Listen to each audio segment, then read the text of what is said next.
actually raising this concern with us. Thank you, Mr Speaker.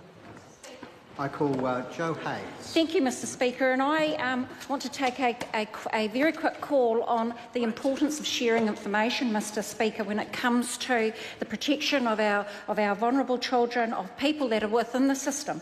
And I can say that I have that experience of working in an organisation where sharing information was absolutely critical, Mr Speaker. However, the systems that were in place at that time never allowed that to happen. We had too many people keeping their hands around the information, Mr Speaker, and therefore the people that were actually losing from the whole situation was those that the issues were actually affecting. When we start looking at the right time, the right place, the right types of people that are delivering the service, Mr Speaker, those are the things that are actually underpin the reason that this government is doing what we are doing, Mr Speaker.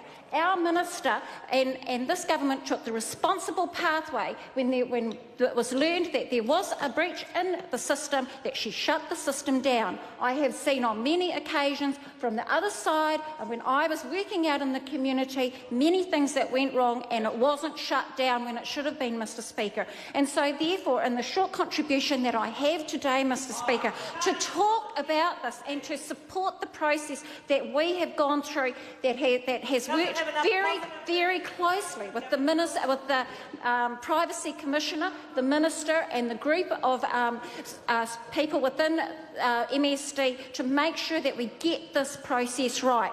Shutting down that system was getting it right. Sharing information is getting it right, because at the end of the day, with agencies all understanding the same story of the clients, Mr Speaker, that means that client does not have to relive the trauma that they have been going through, having to repeat it over 18 to 20 to 22 times, Mr Speaker. And it is that is actually off-putting to clients, because I have met some of those clients, Mr Speaker. I have sat in the room and I have listened to them.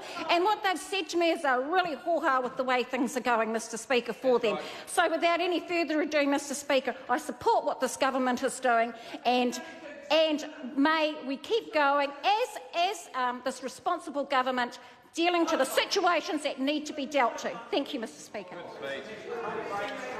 Members, order. This debate is concluded. I call on Government Order of the Day number 1.